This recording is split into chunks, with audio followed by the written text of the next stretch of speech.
നമസ്കാരം. ഞാൻ മൊയ്തീൻ ഷാ വിഷനിലേക്ക് എല്ലാവർക്കും സ്വാഗതം. ബഹുമാന്യരെ, അശോക് ചക്രവർത്തി, കിങ് ഓഫ് കിങ്, അദ്ദേഹത്തിൻ്റെ ആധിപത്യ കാലത്ത്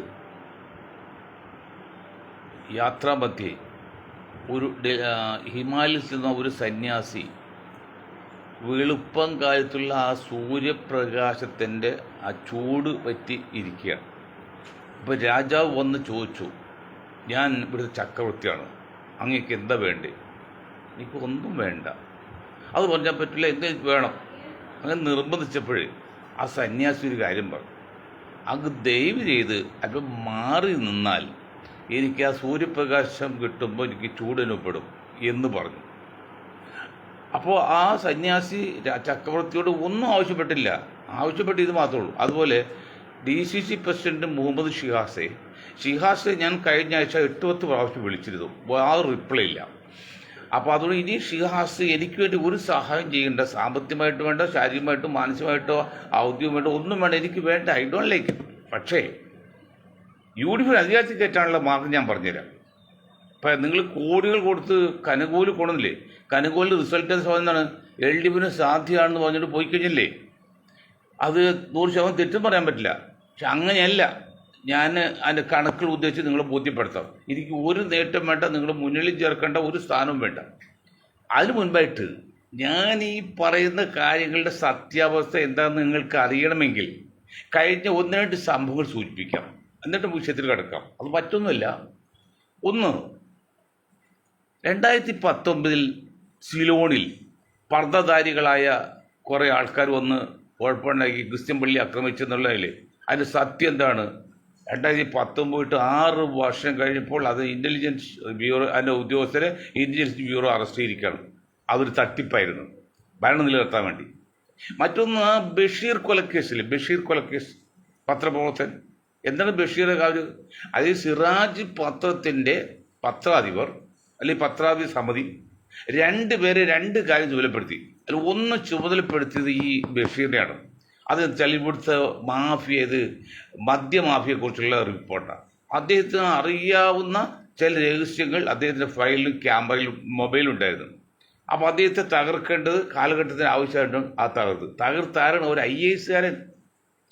അത് പാതിരക്ക് അമിതമായ സ്പീഡിൽ വെള്ളമടിച്ച് വന്ന് ഒരു സുന്ദരി കൂടെ വന്ന് തള്ളി കാറ് കയറ്റി കൊന്നു കഴിഞ്ഞിട്ട് IAS സംഘടന, ലോകത്തിന് മാതൃകയാകേണ്ട ഇന്ത്യൻ അഡ്മിനിസ്ട്രേറ്റീവ് സർവീസ്, ആ സർവീസ് സംഘടന അത്ര മോശമായ രീതിയിൽ പ്രവർത്തിച്ച് ഇദ്ദേഹത്തെ മദ്യപിച്ചിട്ടില്ല എന്നറിയാൻ വേണ്ടി സ്വകാര്യ ആശുപത്രി കൊണ്ട് ഏതാനും ദിവസം കഴിഞ്ഞപ്പോഴാണ് സർക്കാർ ആശുപത്രി ടെസ്റ്റ് ചെയ്തപ്പോൾ മദ്യം കഴിച്ച് 24-40 മണിക്കൊന്നെല്ലാം പോകുമല്ലോ.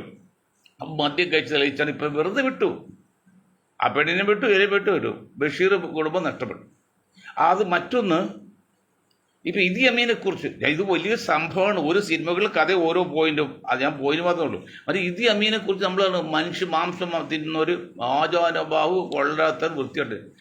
ഏടോ മുഹമ്മദ് ഷിഹാസെ, പാമ്പിൻ്റെ ഏരിയയാണ് തവളയെ രക്ഷിക്കുമ്പോൾ പാമ്പിന് ഇഷ്ടമാവോ? പാമ്പ് തവളയേക്കാൾ ശക്തരല്ലേ? അതിൽ അവിടെയുള്ള വെള്ളക്കാർ കറുത്ത വർഗ്ഗക്കാരെ അന്യായമായി കൊന്നപ്പോൾ അങ്ങനെ കൊന്ന ചില വെള്ളക്കാരെ ഇതി അമീൻ കൊന്നിട്ടുണ്ട്. അല്ല വേറെ അമേരിക്ക പോകുമ്പോൾ നശിപ്പിലെ കോടിക്കണക്കിന് മനുഷ്യർ കൊന്നിട്ടൊന്നുമില്ല.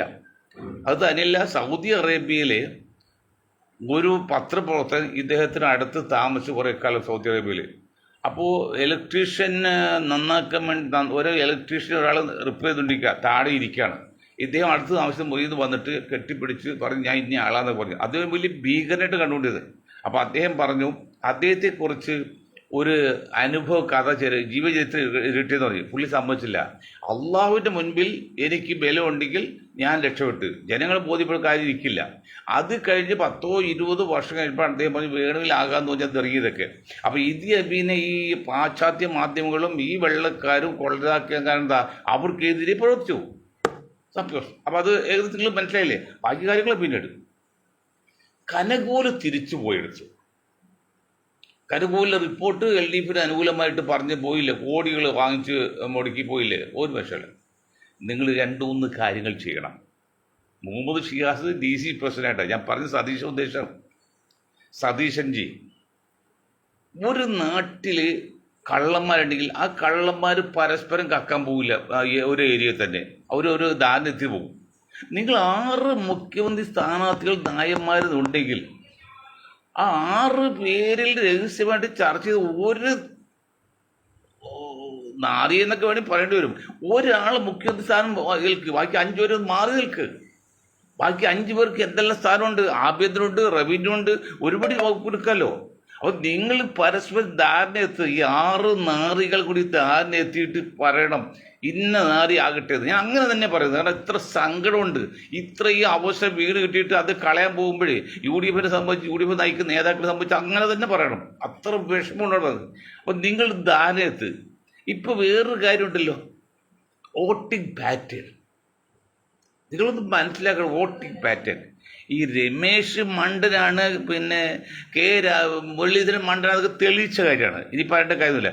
മുരളീധരൻ മണ്ടൻ തരാൻ കാരണം ട്രിവാൻഡ്രത്ത് പോയി BJP ഭരണം വാങ്ങിച്ചു കൊടുത്തില്ലേ, അപ്പം മണ്ടനെന്ന് മനസ്സിലായി. ഈ രമേശ് മണ്ടൻ, ഇന്ന് രമേശ് ആര് കാണാൻ പോയത്?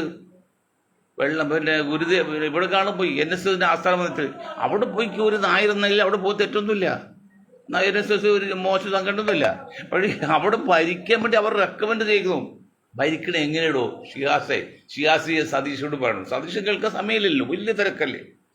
ആകെ 9% നായർ വിഭാഗം കേരളത്തിലുള്ളത്. ഇത് വേണമെങ്കിൽ കോൺഗ്രസ്സുകാർക്കും UDFകാർക്കും സതീശനും പിന്നെ ഷിഹാബിനൊക്കെ വേണ്ടി ശ്രദ്ധിച്ച് മുന്നോട്ട് പോകാം. വേണമെങ്കിൽ മതി, എനിക്ക് ഒന്നുമില്ല. എൻ്റെ 8-10 കോൾ ഞാൻ വിളിച്ചിട്ട് ആ മഹാനെ തിരിച്ചു വിളിച്ചില്ല. ആരാണ് ഷിഹാബ്? എൻ്റെ രാഷ്ട്രീയ പാരമ്പര്യത്തിൽ നിങ്ങളൊന്നും ആരുമില്ല, അത് മനസ്സിലാക്കണം. അത് ചെയ്തില്ല, പോട്ടെ, അതൊക്കെ എൻ്റെ വ്യക്തി താല്പര്യം, പോട്ടെ. അപ്പോൾ ആകെ 9% ഈ നായർ സമുദായം കേരളത്തിൽ. അത് 50% കഴിഞ്ഞ ഇലക്ഷൻ വരെ ചെയ്തിരിക്കുന്ന ആർക്കടോ ഷിയാസെ? BJPക്ക് വലിയ സംഘപരിവാരനാണ്. അത് ഇത്തവണ ഇതിന് 65-70% പേര് നായർ വിഭാഗം വോട്ട് ചെയ്യും, പിന്നെ സംഘപരിവാറിന് അല്ലെങ്കിൽ BJPക്ക്. അപ്പോൾ ആകെ 9%-ന് 70% മാറി, ബാക്കി 30%. ആ 30% ആർക്കും കോൺഗ്രസും പോവും, പിന്നെ കമ്മ്യൂണിസ്റ്റും പോവും. 30% പറ്റിയാൽ 1.5% വരുന്നു. 1% ഇല്ല, 1.25 വരുള്ളൂ. 1.25% എന്ന് പറഞ്ഞാൽ 100 വോട്ടർമാർ വന്ന് വോട്ട് ചെയ്യുമ്പോൾ ഒരു നായർ വോട്ടാണ് UDF കിട്ടുന്നത്. 100 വോട്ടർമാർ വന്ന് വോട്ട് ചെയ്യുമ്പോൾ ഒരു നായർ വോട്ടാണ് UDF കിട്ടുന്നത്. കണക്കുകളെ പറയുന്നത്, അല്ലാതെ കമ്മിതിയോ അല്ലെങ്കിൽ 4 കോൺഗ്രസ് അല്ലെന്ന് മനസ്സിലാക്കണം. ഇത്രയും കാലം 10-60 വർഷക്കാലം രാഷ്ട്രീയവും ഭൗതികവും ആത്മീയവും എല്ലാം മനസ്സിലാക്കി പഠിച്ച് ജീവിതം കളഞ്ഞു എന്ന് പറയാം. കളഞ്ഞ ഒരാളെ പറയുന്നത്. അപ്പം 100 വോട്ടർമാർ വന്ന് വോട്ട് ചെയ്യുമ്പോൾ ഒരു നായർ വോട്ടാണ് UDF കിട്ടുന്നത്. എന്നിട്ടാണ് ഈ രമേശ് ചെന്ന് നായർ റെക്കൻഡ് വാങ്ങിച്ച് മുഖ്യമന്ത്രിയാൻ ശ്രമിക്കുന്നത്. അപ്പോൾ ഒരു മഠമില്ലാതെ പറയാൻ പറ്റുമോ? മറ്റൊന്ന്, 7 പേര് 23%. ആ 23% ഈഴവരിൽ 80% വോട്ടും കഴിഞ്ഞ ഇലക്ഷൻ വരെയും LDFനാണ്, കമ്മ്യൂണിസ്റ്റ് പാർട്ടിക്കാണ്. ഇപ്പോൾ 90% കാരണം 3ാം ചാൻസ് വരും സാധ്യതയുണ്ട് പോലും. അപ്പോൾ ബാക്കി 10% ഉള്ളേ. 10%-ൽ ആർക്കും BJPക്കും പോകും, കോൺഗ്രസും പോകും.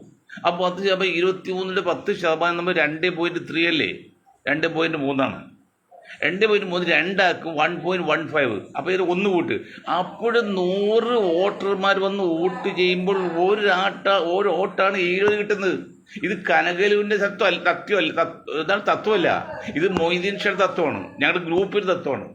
100 വന്ന് വോട്ട് ചെയ്യുമ്പോൾ ഒരു 70 UDF കിട്ടുന്നത്.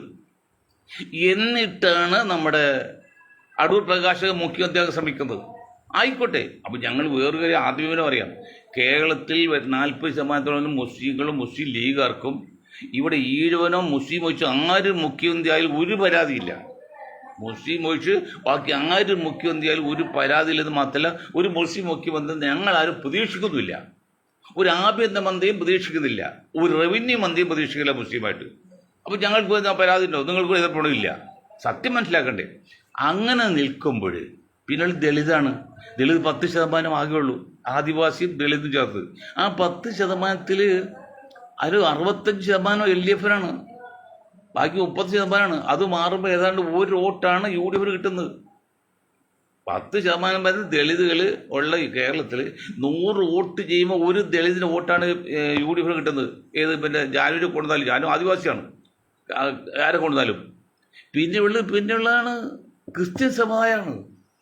ഈ കനകുകൾ ഇട്ടിട്ട് പോയെടുത്ത് നിങ്ങളോട് കണക്ക് പറയാണ്. ഇത് കണക്കൊന്നും കനകുകൾ ചിന്തിച്ചിട്ടില്ല.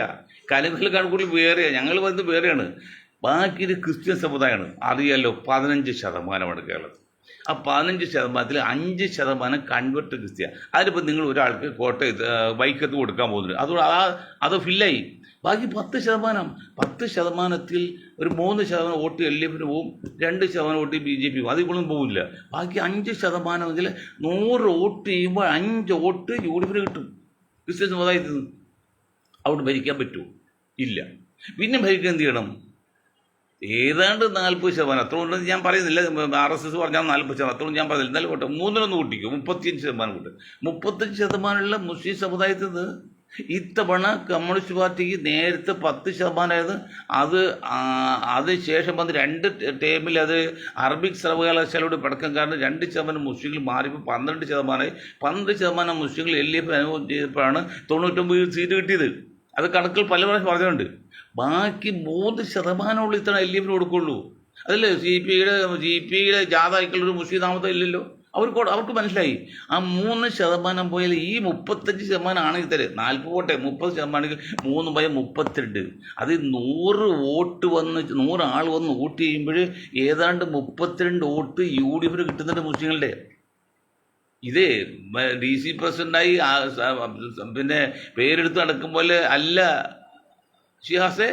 ഇത് കണക്കുകളാണ്, ശാസ്ത്രമാണ്, സൈക്കോളജിയാണ്, തത്വസമിതിയാണ്, ഫിലോസഫിയൊക്കെയാണ്. അങ്ങനെ നിൽക്കുമ്പോൾ നിങ്ങൾ എന്ത് ചെയ്യണം?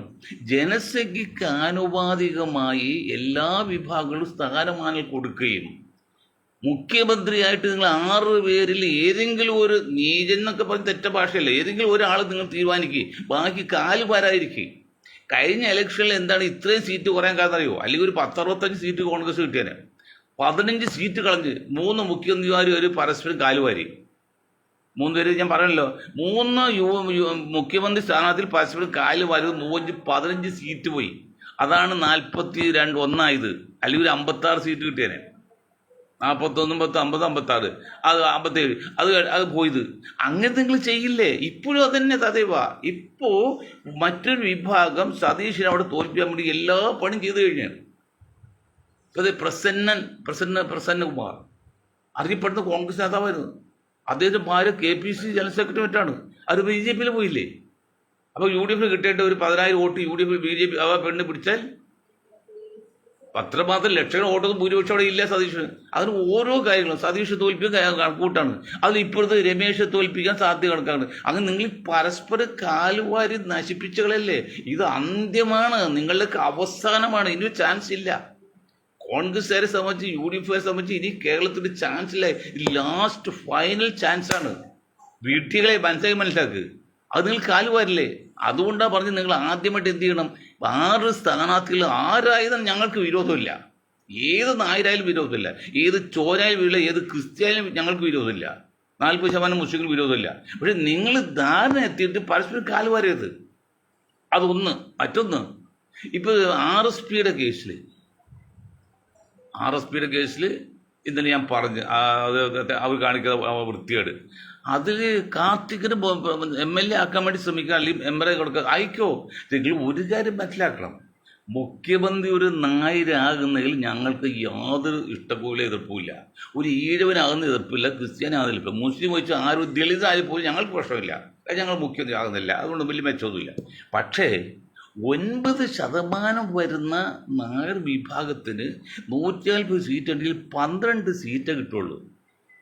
ആ 12 സീറ്റ് മാത്രം ജനസംഖ്യക്ക് ആനുപാതികം പറയുമ്പോൾ അർഹതയുള്ള ഒരു നായർ വിഭാഗത്തിന് നിങ്ങൾ 36-40 സീറ്റ് കൊടുത്താൽ UDF ജയിക്കില്ല. മാത്രമല്ല നിങ്ങൾ പലർക്കും കെട്ടിവെച്ച കാശ് പോകും. കാരണം അന്ധമായി LDF വിരോധമൊന്നും ഇവിടെ ആർക്കില്ല. മുസ്ലിം സമുദായത്തിൽപ്പെട്ട് ഞങ്ങൾക്ക് അന്ധമായി LDF വിരോധമൊന്നുമില്ല. ഇവിടെ നമ്മൾ LDFനെ ഒന്ന് മാറ്റി നിർത്തുന്നത് LDFനെ നിലനിർത്താൻ വേണ്ടിയാണ്. അത് നിങ്ങൾ പറഞ്ഞ കമ്മ്യൂണിസ്റ്റ് വിരോധമല്ല ഞങ്ങൾക്കുള്ളത്. ഞങ്ങൾ ഇതിൽ കമ്മ്യൂണിസ്റ്റ് ചിലപ്പോൾ എതിർക്കുന്നത് LDF നിലനിൽക്കാൻ വേണ്ടിയാണ്. LDF നിലനിൽക്കണമെങ്കിൽ ഇത് മനഃശാസ്ത്രമാണല്ലോ. UDF അധികാരത്തിൽ കയറണം, അതുകൊണ്ടാണ് ഞങ്ങൾ കമ്മീഷൻ ഇപ്പോൾ മാറ്റി നിർത്തല്ല, അന്ധമായ വിരോധം കമ്മീഷനില്ല. അപ്പം അങ്ങനെ ഇത് ചെയ്യരുത്. നിങ്ങൾ എത്ര സീറ്റ് കൊടുക്കും? കാർത്തികന് അവിടെ, രമക്കത് എപ്പോഴത്തെ മറ്റേ ഉഷയ്ക്ക് അവിടെ, ഇവിടെ എല്ലാം കൊടുത്താലേ പിന്നെ ഈ 47 സീറ്റിൽ 23 കഴിച്ചാൽ ബാക്കി 24 സീറ്റ് മുസ്ലിം സമുദായത്തിൽ കേരളത്തിൽ എവിടെ കൊടുക്കും? ഏത് സീറ്റ് കൊടുക്കും? അത് കൊടുത്തേ തീരൂ. ഞങ്ങൾ ഒരു കാര്യം പറയാം, 6/6/66 തുടങ്ങിയ ആ ഡേറ്റ് അല്പം വെച്ചാൽ തുടങ്ങിയ ഒരു സംഘടനയാണ് ഞങ്ങളിൽ പിന്നോക്ക, അതായത് ദേശീയ പിന്നോക്ക സമുദായ സഖ്യം, national backward community alliance, NBCA. അതിൻ്റെ 60ാം വാർഷികമാണ് 6/6/26 കാക്കാട് വെച്ച് നടത്തുന്നത്. 60ാം വാർഷികം, ഡയമണ്ട് ജൂബിലി. അത് തുടങ്ങുമ്പോൾ ഞങ്ങൾ തുടങ്ങുമ്പോൾ എൻ്റെ പ്രായം വെച്ച് നോക്കിയാൽ വളരെ ചെറുതാണ്. വെറും 66 ഞങ്ങൾ ആലുവയിൽ പെരിയാർ സംസ്കാര കേന്ദ്രം എന്ന രീതിയിൽ, അതൊരു ട്യൂട്ടോറിയൽ കൂടെ ആ പേരിൽ തുടങ്ങിയതാണ്. 66 അന്നാണ് 18 വയസ്സുള്ളൂ. 48 66 18 വയസ്സ്. 18 വയസ്സ് 17 വയസ്സ് പൂർത്തിയായ ഒരു പയ്യനായിരുന്നു അതാണ് പ്ലാൻ ചെയ്തത്. ദേശീയ പിന്നോക്ക സമുദായ സഖ്യം പിന്നീട് വന്ന് ആദ്യമായിട്ടൊരു നീതിക്ക് വേണ്ടിയുള്ള പ്രശ്നമായത് voice of peoples of society, ഒരു പീപ്പിൾസ് ഓഫ് ഇന്ത്യ സൊസൈറ്റി എന്നൊരു സംഘടന, പീപ്പിൾസ് ഓഫ് ഇന്ത്യ സൊസൈറ്റി. മറ്റ് പേരിട്ട് സംഘടന ഉണ്ടായ സംഘടന ഉണ്ടല്ലോ, ഒരു സൊസൈറ്റി ഉണ്ടല്ലോ പീപ്പിൾസ്, അതുപോലെ അങ്ങനെ തുടങ്ങിയ സംഘടന വളർന്ന് ചെറിയ പ്രവർത്തനം നടത്തി ഇതിപ്പോൾ 60ാം വർഷമാണ്. ഞങ്ങൾ പറയുന്നത് 10% ഇന്ത്യയിൽ മുന്നോക്ക സമുദായം, 1-1.5% വ്യത്യാസം വരും, എങ്കിലും റൗണ്ട് അബൌട്ട് 10%. ബാക്കി 90% ദളിത് പിന്നോക്ക ന്യൂനപക്ഷമാണ്. അപ്പോൾ 90% വരുന്ന ജനങ്ങളുടെ ആശയും ആവേശവുമായ ദേശീയ പിന്നോക്ക സമുദായ സഖ്യത്തിൻ്റെ 60ാം വാർഷികം ഡയമണ്ട് ജൂബിലി 6/6/26 6 മണിക്ക് കാക്കനാട് നടത്തുമ്പോൾ അതിൽ സംസ്ഥാന ദേശീയ നേതാക്കൾ വന്നതിൽ വളരെ ഉറ്റുനോക്കാണ് ജനങ്ങൾ. അവിടെ ഞങ്ങൾ ഒരു കാര്യം പ്രത്യേകം പറയാണ്, ഇങ്ങനെ മുന്നോക്ക പറയുന്നുണ്ടെങ്കിലും മാനസികമായിട്ട് മുന്നോക്ക സമുദായത്തോടോ മുന്നോക്ക നേതാക്കളോടോ ഞങ്ങൾക്ക് യാതൊരു അഭിപ്രായ വ്യത്യാസത്തിൽ മാത്രമേ നമ്മൾ അവരെ എന്നും ബഹുമാനിക്കും, ചെയ്യണം, ആരാധിക്കില്ല, ആദരിക്കുന്നുണ്ട്. അവർക്ക് കിട്ടേണ്ട അവകാശങ്ങൾ അവർ വീട്ടിലെത്തി കൊടുക്കുകയാണ്. അല്ല ഒരു ദളിത ഒരു ന്യൂനപക്ഷക്കാരനോ പഞ്ചായത്ത് ഓഫീസിലോ വില്ലേജ് ഓഫീസിൽ പോയി അപേക്ഷ കൊടുക്കാൻ കാത്തിരിക്കുമ്പോൾ അവർ തമ്മിൽ ഒരു പ്രത്യേക ഇതാണ്, സമുദായമാണല്ലോ ഇതാണ്. അപ്പോൾ അതുകൊണ്ട് അവർ കിട്ടേണ്ട അർഹതപ്പെട്ട ആവശ്യം അവർ വീട്ടിൽ കൊണ്ട് കൊടുക്കണം. അല്ല അവർക്ക് അപേക്ഷ കൊടുത്ത് വില്ലേജ് ഓഫീസിൽ കാത്തു നിൽക്കാൻ പറ്റില്ല. അങ്ങനെ ചെയ്യാൻ ഞങ്ങൾ പറയുന്നത്. അങ്ങനെ വരുമ്പോൾ കാര്യങ്ങളെ മനസ്സിലാക്കിയില്ലെങ്കിൽ അത് അപകടം ചെയ്യും. ഇപ്പോൾ നമ്മൾ വീണ്ടും തിരിച്ച് കേരളത്തിലേക്ക് തന്നെ വരുന്നത്, അത് ഞാൻ ദേശീയ ലെവലിൽ പറഞ്ഞുള്ളൂ, ആ പരിപാടി നിങ്ങൾ അറിയിക്കുകയാണ്. പക്ഷേ ഈ സ്ഥാനമാനങ്ങൾ പങ്കിടുമ്പോൾ ഞാൻ ഷിഹാബിനോട് പറയാൻ കാരണം, ഷിഹാബും CP ജോണൊക്കെ മാന്യന്മാരെ രാഷ്ട്രീയക്കാരാണ്. അവർ കളങ്കമില്ല, തട്ടിപ്പൊന്നുമില്ല. അതുകൊണ്ട് അവിടെ ഞാൻ പേരെടുത്തോളാം, അല്ലെങ്കിൽ പേരില്ല. നിങ്ങൾ വേറൊരു കാര്യം മനസ്സിലാക്കുള്ള, ഞാൻ പറയാതൊരു പേരോട് പറയാം. അഹമ്മദ് തോട്ടത്തിൽ, എൻ്റെ നാട്ടുകാരാണ്, എൻ്റെ ബന്ധുവാണ്, എൻ്റെ ഒരു ഇളയ സഹോദരൻ കൂടിയാണ്. അഹമ്മദ് തോട്ടത്തിൽ ഇത് 1/4 നൂറ്റാണ്ടായി PC തോമസിൻ്റെ പുറകെ നടക്കാൻ വേണ്ടി കേരള കോൺഗ്രസ് പോലെ. 25 വർഷം നടന്ന അഹമ്മദ് തോട്ടത്തിലെ ഒരു പഞ്ചായത്ത് മെമ്പറിലാക്കുന്ന നിങ്ങൾക്കൊരു സാധിച്ചോ? ഇപ്പോൾ സ്ഥാനമാനം പങ്കിടുന്നില്ല, ഒരു അസംബ്ലി സീറ്റ് കൊടുത്താൽ ജയിപ്പിച്ചെടുക്കുമോ? അത് കോടികൾ വേണ്ടേ? ഞാനൊരു സീറ്റിൻ്റെ കാര്യം പറഞ്ഞ് നമ്മൾ ഫോർവേഡ് ബ്ലോക്ക് ചെന്നപ്പോഴേ എൻ്റെ കൂടെ വന്ന് ഒരു ഓഡീഷനായിരുന്നു. അദ്ദേഹം പറഞ്ഞ് രൂപ എത്ര ഞാൻ മുടക്കാം, സീറ്റ് കൊടുക്കാന്ന്. അതുപോലെ മുടക്കാൻ അഹമ്മദിൻ്റെ കൂട്ടത്തിൽ ആളുണ്ട് പറയില്ല, ഉണ്ടെങ്കിൽ ഓക്കെ, അതില്ലാന്ന് കണ്ടാൽ അവർക്ക് സീറ്റ് കൊടുക്കില്ല, ഒരു സീറ്റ് പരീക്ഷിക്കാൻ തയ്യാറല്ലല്ലോ. അപ്പം ഞാൻ പറയുന്നത്, അപ്പോൾ 25 വർഷക്കാലം കേരള കോൺഗ്രസിൻ്റെ കൂടെ നടന്ന അഹമ്മദ് തോട്ടത്തിൽ പഞ്ചായത്ത് മെമ്പർ പോലും ആക്കാൻ പറ്റിയില്ലെങ്കിൽ ഈ രാഷ്ട്രീയം കൊണ്ടൊക്കെ എന്ത് മെച്ചം? പയ്യന കുടുംബം പേരും സാമ്പത്തികമായിട്ട് ബുദ്ധിമുട്ടാക്കി നല്ല നിലയിൽ കഴിഞ്ഞ പയ്യനാ. ഇപ്പോൾ ജീവിക്കേണ്ടില്ലെന്നല്ല പറഞ്ഞത്, ഞാൻ നേരത്തെ കുറ്റം പറയല്ല കേട്ടോ, സാമ്പത്തികം മോശമല്ല, എങ്കിലും അർഹതപ്പെട്ട സ്ഥാനം കിട്ടില്ല, അതേ ഞാൻ പറഞ്ഞത്. ഞാൻ എത്ര പറയുന്നത് എനിക്ക് പൈസ തന്നിട്ടൊന്നും അല്ല പറയുന്നത്, ഞാൻ കുറച്ച് ദിവസമായി ഇവിടെ നേരിട്ട് കണ്ടിട്ടുണ്ട്. അപ്പോൾ ഇതിൽ അങ്ങനെയുള്ള കാലത്ത് അവസരം കിട്ടണമെങ്കിൽ പണം വേണം ഇവിടെ. അത് ലക്ഷങ്ങൾ പോലെ കോടികൾ വേണം, കോടികൾക്ക് മാത്രം സീറ്റ് കിട്ടുള്ളൂ. എങ്കിലും ജയിപ്പിച്ചു. ഈ ജയകൃഷ്ണൻ എന്താണ് CP ജോണ്ട് അവിടെ അന്നും ഇന്നും കൊടുക്കുന്നത്? ജയകൃഷ്ണന് കോടികളുണ്ട്, മനസ്സിലായില്ലേ? അല്ലാത്തൊരു എന്താ ഒരു കാക്കംസ് പണം അങ്ങോട്ട് കൊടുക്കും, പാർട്ടി കൊടുക്കും. ഇതെല്ലാം ജയകൃഷ്ണൻ പാടുന്നത്. കാരണം അദ്ദേഹത്തെ വളരെ അധികം ഒരു ഒരു ഒരു ഒരു ഇതുണ്ട്, സാമ്പത്തിക ബാങ്ക് ഇടപാടൊക്കെ ഉള്ള ആളാണ്. എത്ര ആയിരങ്ങൾ മറിക്കാനും സാധിക്കും എന്ന് വെച്ചാൽ ആൾ കുഴപ്പക്കാരനല്ല പറഞ്ഞത്. അപ്പോൾ ഇവിടെ പണം വേണോ? അഹമ്മദ് തോട്ടത്തിൽ പണം വേണോ? അഹമ്മദേ, പണം ഇല്ലെങ്കിൽ എന്നുള്ളത്. ഞാൻ 25 വർഷക്കാലം നിങ്ങൾ ഏതാണ്ടാണ്, 10-5 വർഷക്കാലം ഞാനും സ്വതന്ത്രപ്പെടുന്നത്. ഞാൻ ഇന്ന് സ്വതന്ത്രമായിട്ട് സംസാരിക്കുകയാണ്. ഈ അഹമ്മദ് തോട്ടത്തിൽ ഒരു പത്രപ്രസ്ഥാനം കൊടുക്കാൻ പറ്റിയിട്ടുണ്ടോ? ഒരു പത്രസമ്മേളനം നടത്താൻ പറ്റിയിട്ടുണ്ടോ? ഈ എപ്പോഴും ഈ PC തോമസിൻ്റെ കൂടെ എർത്തായിട്ട് നടക്കാന്നല്ലാതെ ഒരു പത്രസമ്മേളനം നടത്താൻ, അല്ലെങ്കിൽ ഒരു പത്ര വാർത്ത കൊടുക്കുക, അത് പറ്റില്ല. അത് വേറെ എഴുതാക്കൾ. മൊയ്തീൻ ഷായെല്ലാം നിങ്ങൾ മനസ്സിലാക്കണോ? മൊയ്തീൻ ഷാ സ്വതന്ത്രമായിട്ടാക്കണത്. അവൻ പത്രസമ്മേളനം നടത്തും. 2021 ഏറ്റവും കൂടുതൽ പത്രസമ്മേളനം നടത്തിയതിന് അവാർഡ് കിട്ടി എനിക്കാണ് എറണാകുളം പ്രസ് ക്ലബ്ബിൽ നിന്ന്. അപ്പോൾ ഇനി ഞാൻ നിങ്ങൾ വ്യത്യാസമില്ലേ? ഞാൻ സമ്പാദിച്ചില്ല, ശരി, സമ്പാദിച്ചു. പണം ഉണ്ടാക്കാൻ എൻ്റെ ലക്ഷ്യമല്ല. പക്ഷേ പണക്കാൻ നമ്മുടെ കയ്യിലാണ്, അതുകൊണ്ട് കുഴപ്പമില്ല. പക്ഷേ അഹമ്മദ് തോട്ടത്തിൽ നിങ്ങൾ 25 വർഷത്തല്ലേ ഇപ്പോൾ ഇത്തവണെങ്കിലും സീറ്റുമായിട്ട് സാധ്യതയുണ്ടോ? ഇപ്പോൾ കാസർഗോഡൊക്കെ സീറ്റ് കൊടുക്കാൻ പോകുന്നതൊക്കെ കേട്ടിരുന്നു, അത് പിന്നീട് ചർച്ച കാണുന്നില്ല.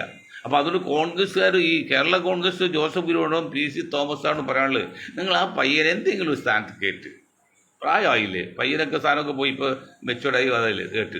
അല്ലാതെ ഇങ്ങനെ വെറുതെ, അതായത് PC തോമസ് ആ സംഘപരിവാറിൻ്റെ മുന്നിൽ പോയപ്പോൾ ഒരു മുഷീദ് നാമധാരി ആവശ്യമായിരുന്നു. അപ്പോൾ PC തോമസ് അയാൾ കൂടെ നടന്ന് അങ്ങനെ അഹമ്മദ് തോട്ടത്തിൽ താടിയും വെച്ച് മുഷീദ് നാമധാരിയായിട്ട് നിന്ന്, അതൊക്കെ ആവശ്യം. അത് കുറ്റമൊന്നുമില്ല, അത് തോമസിന് കുറ്റമില്ല, അഹമ്മദ് കുറ്റമില്ല. കാരണം വകയിലെ ഗുജറാത്ത് KPC പ്രസിഡന്റ് ആയപ്പോഴേ ഗുജറാത്തിലെ കൂടെ എപ്പോഴും തൊപ്പി വെച്ച ഒരു കാക്കാനെ കൂടെ എടുത്തു സ്റ്റേജിലൊക്കെ. കാരണം അതിൽ വല്ല ബോംബിൽ വയ്ക്കണമെങ്കിൽ കാക്കാമായ മുസ്ലിങ്ങൾ ചെയ്യാതിരിക്കാൻ വേണ്ടി. അതൊക്കെ ഒരു സെക്യൂർഡ് ഒരു സംരക്ഷണം ആൾക്കാർ, അതൊന്നും തെറ്റില്ല. ആ പയ്യനെ നിങ്ങൾ തേക്കുക. അപ്പോൾ ഞാൻ വീണ്ടും ആ ഷിഹാബിൻ്റെ കയ്യിലേക്ക് വരാണ്. അപ്പോൾ നിങ്ങൾ ഈ 9% വരുന്ന നായർ വിഭാഗത്തിൽ 10% ക്രിസ്ത്യൻ വിഭാഗത്തിന് എത്ര സീറ്റ് കൊടുക്കുന്നുണ്ട് എന്നാണ് പബ്ലിക് ശ്രദ്ധിച്ചുകൊണ്ടിരിക്കുന്നത്. വീക്ഷിക്കണം അവർ. ഭയങ്കര രീതിയിൽ ഈ 2 വിഭാഗങ്ങൾക്ക് ഇപ്പം കിട്ടേണ്ട ആനുകൂല്യതകൾ 4-5 ഇരട്ടി കൊടുത്തുകൊണ്ടിരിക്കുകയാണ്. അവിടെ ഇത്തവണ എത്ര സീറ്റ് കൊടുക്കുമെന്ന് ശരിക്ക് കുലങ്കഷമായി നിരീക്ഷിച്ചുകൊണ്ടിരിക്കുകയാണ്. ഒബ്സർവേഷൻ. എന്താ കാരണം? സത്യം അറിയണം. ഇവിടെ 40% വരെ വിഭാഗത്തിൽ നിങ്ങൾ 10-20 സീറ്റ്, 20-30 സീറ്റ് കൊടുത്ത് 10%ഉള്ളവർക്കും 9%ഉള്ളവർക്കും 10-35 സീറ്റ് കൊടുത്താൽ, അങ്ങനെയാണ് നിങ്ങൾ ഉദ്ദേശിക്കുന്നത്. നിങ്ങൾ UDF ഇത്തവണ അധികാരത്തിൽ കയറുന്ന പ്രശ്നമില്ല, മാത്രം UDF കേരളത്തിൽ ഉണ്ടാകില്ല, ഒരു സംശയക്കാര്യത്തിലില്ല. ഞങ്ങളീ പറയുന്നത് വളരെ കറക്റ്റാണ്, ശാസ്ത്രീയമാണ്, മനഃശാസ്ത്രപരമാണ്, പിന്നീട് തത്വജ്ഞാനപരമാണ്, അരിത്തമെറ്റിക്കലി ഗണിതശാസ്ത്രപരമാണ്. 4 കോൺഗ്രസ് കണക്കാക്കരുത്. എൻ്റെ 8-10 പ്രാവശ്യം ഞാൻ വിളിച്ചിട്ട് DCC പ്രസിഡന്റ് എന്ന് പറഞ്ഞാൽ അഹമ്മദ് ഷിഹാസല്ലോ ഒരു തിരിച്ചു വിളിക്കാനും മാന്യത കാണിച്ചോളൂ. എടോ, രാഷ്ട്രീയപരമായിട്ട് നോക്കി നിങ്ങളെക്കാൾ എത്ര ഉന്നതയിലാണോ ഞാൻ നിൽക്കുന്നത്? ഞാൻ എന്നോട് പൂഴ്ത്തിപ്പല്ല. തന്നെത്താൻ പൂഴ്ത്താൻ ഈശ താഴ്ത്തപ്പെടും ബൈബിൾ വരിക. തന്നെത്താൻ പൂഴ്ത്തും പണ്ടത്തിലാണ്, ദൈവകോപം ഉണ്ടാവും. തന്നെത്താൻ പൂഴ്ത്തല്ല, രാഷ്ട്രീയ പാരമ്പര്യം കഴിഞ്ഞ 60 വർഷം അല്ലെ 17 വയസ്സ് പൂർത്തിയായപ്പോൾ ഞാൻ ഈ ദേശീയ പിന്നോക്ക സമുദായ സഖ്യത്തിൻ്റെ നാമ്പ് എൻ്റെ വിത്ത് പാകിയത്. അതാണ് ഇന്ന് ദേശീയ സഖ്യ ഇത് വന്നത്. ആ മൊയ്തീൻ ഷാ വിളിച്ചിട്ട് ഒന്ന് തിരിച്ചു വിളിക്കാനുള്ള മര്യാദ നിങ്ങൾ കാണിച്ചില്ല. ഇന്നലെ എന്ത് DC പ്രസിഡന്റ്, എന്ത് UDFൻ്റെ നേതാവാണ്? ഇനി നിങ്ങൾ സിമ്പതി നിങ്ങളുടെ ആവശ്യമില്ല, ഞാൻ അവരുന്നില്ല. പക്ഷെ UDF അധികാരത്തിൽ കയറ്റാവുന്ന ഞങ്ങളുടെ ലക്ഷ്യമാണ്, അത് സംശയമില്ല, അത് ഒരു വിട്ടുവീഴ്ചയില്ല. പക്ഷെ അത് ചെയ്യണമെങ്കിൽ ഒരു മിനിമം റിക്വയർമെൻ്റ്, അല്ലെങ്കിൽ മിനിമം രീതി വേണം. എന്ത് കാര്യം ചെയ്യുമ്പോൾ അതിനൊരു രീതി വേണ്ടേ? ഇപ്പോൾ ചായ അടിക്കുന്ന ഒരു കലാകാരൻ ചായ അടിച്ച ആ രീതിയുണ്ട്. വാച്ചിലെ ക്ലോക്ക് പെൻഡും അടങ്ങുമ്പോൾ ടിക് ടിക് ടിക് ടിക് അങ്ങനെയൊക്കെ രീതി ഉണ്ട് അതിനും. അപ്പോൾ ഇവിടെ രീതി വേണം. ആ രീതി എന്താണ്? ജനസംഖ്യക്ക് ആനുപാതികമായി സ്ഥാനമാനങ്ങൾ പങ്കിടുക, അത് മാത്രമുള്ളൂ, വേറെ ഒന്നുമില്ല. ആ ഒറ്റ നീതി നിങ്ങൾ ചെയ്യാൻ തയ്യാറാണോ? നിങ്ങൾ അധികാരത്തിൽ കയറ്റാം. എങ്ങനെ അധികാരത്തിൽ കയറാൻ? 40% വരുന്ന മുസ്ലിങ്ങളിൽ 37% നിങ്ങൾക്ക് നിങ്ങളുടെ പക്ഷത്ത് UDFൽ വീടാൽ ആകെ 40% പോലും വേണ്ട. ഇപ്പോൾ BJP ഏതാണ്ട് തുല്യം നോക്കും 3 വിഭജിക്കുമ്പോഴേ 33, 99 അവർ 35-36% കിട്ടുന്നവർക്ക് ഭരിക്കാം. അല്ലെങ്കിൽ 40% കിട്ടുക. 40%ത്തിൽ 37 ഇവിടെ ഉണ്ടെങ്കിൽ ബാക്കി 3% കിട്ടിയാൽ പോരെ. ആ 3%-ൽ 10-15% പുറത്ത് കിട്ടുകയും ചെയ്യും. അപ്പൊ 37-52 ഈസിയായിട്ട് യു ഡി എഫ് അധികാരത്തിൽ കയറ്റി തരാന്നേ. യു ഡി എഫ് അധികാരത്തിൽ കയറ്റി തരാം. ഇത് തങ്ങളുടെ വാക്കല്ല, ഇത് കുഞ്ഞാക്കളുടെ വാക്കല്ല. അവർ വാക്ക് ലിമിറ്റ് ഉണ്ട്, അവർക്ക് ആഗ്രഹങ്ങളുണ്ട്, അഭിലാഷങ്ങളുണ്ട്, സ്ഥാനമാനം ആഗ്രഹിക്കുന്നില്ല. മൊയ്തീൻ സ്ഥാനമാനം ആഗ്രഹിക്കുന്നില്ല, ഞങ്ങളുടെ ഗ്രൂപ്പ് ആഗ്രഹിക്കുന്നില്ല. അവിടെ ഞങ്ങൾ പറഞ്ഞ ഈ വിഭാഗം കേൾക്കും. അവർക്ക് ഒറ്റ കാര്യമുള്ളൂ, അവരെ അവഗണിക്കുന്നെന്ന് തോന്നി വന്നാൽ അവർ പൊട്ടിത്തെറിക്കും. അറബിക് സർവകലാശാല തുടങ്ങാത്ത കാരണം എന്താണെന്ന് ചോദിച്ചിട്ട് ഇന്നും കോൺഗ്രസ് വന്നില്ല, ലീഗുകാരും വന്നില്ല. 10,000 പേര് പോലും സംസാരിക്കാത്ത സംസ്കൃത സർവകലാശാലയ്ക്ക് ഈ spoken English T Muhammad Basheer നേതൃത്വം കൂടെ തുടങ്ങിയെങ്കിൽ ഒരു തെറ്റുമില്ല, ഞങ്ങൾ ഒരിക്കലും തെറ്റും വന്നില്ല. ഏത് ഭാഷ ആര് പഠിക്കുന്നാലാണ് എങ്കിൽ 200 കോടി ജനങ്ങൾ സംസാരിക്കുന്ന ഭാഷയുടെ അറബിക്. ആ ഭാഷയ്ക്ക് എന്തുകൊണ്ട് അറബിക് സർവകലാശാല തുടങ്ങിയില്ല? അതിന് കാരണം നിങ്ങൾ ഇന്നും വന്നിട്ടില്ല. അതിൻ്റെ ഒരു മുറിവുറുപ്പ് മുസ്ലിം സമുദായത്തെ ഇടയിൽ ഇന്നുണ്ട്. പക്ഷേ ഈ അത് വന്നാൽ നേട്ട് കിട്ടുന്നത് മുസ്ലിം സമുദായത്തല്ല, ഇവിടുത്തെ നായർ വിഭാഗത്തെ ഉയർന്ന ക്രിസ്ത്യാനിക്കുക. കാരണം ഗൾഫ് നാട്ടിൽ പോയ ഉന്നത ഉദ്യോഗം അവർക്കാണ്. ഈ കാക്കാപോരോ ഡ്രൈവറോ അല്ലെങ്കിൽ സോഡ അടിക്കാൻ നിൽക്കുന്നതാണ്. എങ്കിലും തുടങ്ങട്ടെ, അത് നിങ്ങൾ ചിന്തിച്ചില്ലല്ലോ.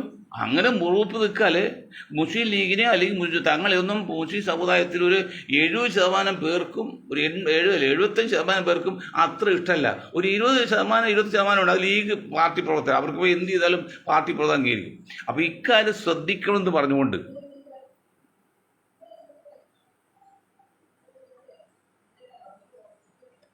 ഞാൻ എൻ്റെ വാക്കിൽ നിർത്താൻ. നിങ്ങൾക്ക് ഒരായി നന്ദി. ജയ് ഹിന്ദ്.